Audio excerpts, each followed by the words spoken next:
When you hear parties saying no or setting preconditions, what's your reading?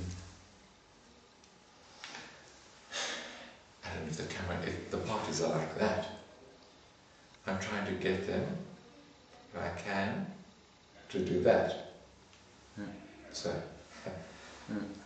and there are mediation techniques that one uses to try and do that. For example? For example, in the case of Darfur, one of the ways is to have a very, very simple text with no detail, with some key elements of one or another aspect of a ceasefire that you think, having heard the parties at length, are relatively uncontentious. The contention lies in the detail. Mm-hmm. The devil is in the detail. Mm-hmm. The question is, can you get them to agree on some fundamental elements, components, principles? Mm-hmm. And then, if you can, to work outwards, then building on that, piece by piece, the details. As we experienced then in the Darfur negotiations, sometimes a party, in this case the rebels, is saying no to a principle or detail because they're ignorant.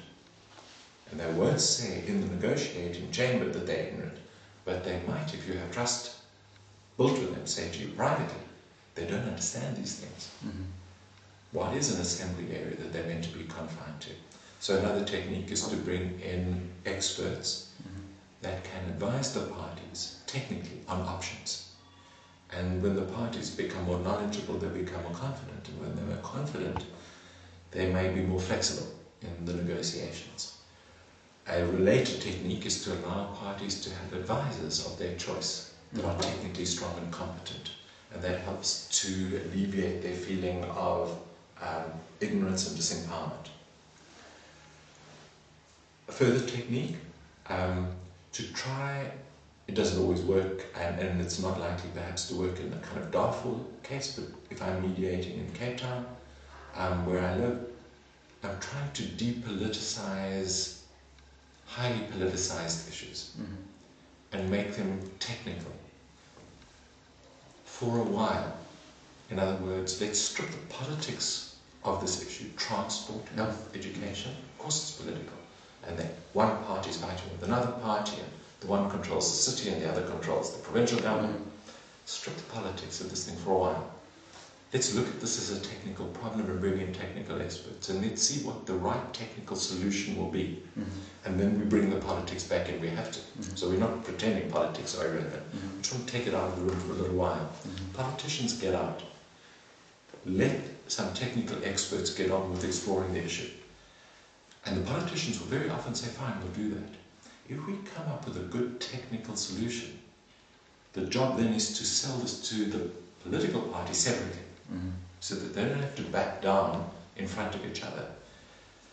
If one can achieve that, then you bring them together and they're all celebrating because they know they've got a deal, and none of them have backed down in response to the demands of the other. What they've done is seen the wisdom of a solution proposed by a group of technical experts. So that would be another technique. I don't like plenary negotiations with all the parties and all the representatives as a technique. I've never seen that a useful form of negotiations. The parties in that kind of form will not back down for fear of losing face. They grandstand. They just accuse each other, and when you're in that mode, you can't get out of it. Shuttle diplomacy is a technique that mediators use a lot. So you're serving as an interlocutor. You don't want to bring the parties together. You have to at some point, of course, because you want to build a relationship between them. But initially, when the level of hatred and suspicion is very, very high, and they're screaming at each other, get them apart. And through the shuttle diplomacy, acting as an interlocutor, talking to one, then the other, what are you doing? You're facilitating communication. And without being dishonest or manipulative, you sanitize the communication a little bit. You have to convey the essence, but you take the tone away. So you tell me as party A what you want party B to do, you say it with a great deal of venom and insult. The venom and insult I don't take to party B. I don't take to party B what's the essence of the position. Yeah. When I'm doing that, I'm looking for something that the two of you can't see because you're so emotional. I'm looking for common ground. And often there's a lot of common ground. You can't see it because you're too preoccupied with your demands and your hatred and all of that.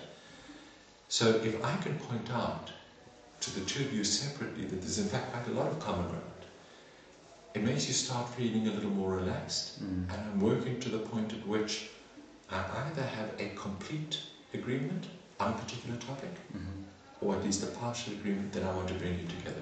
Then you come into the room feeling a lot more hopeful and confident.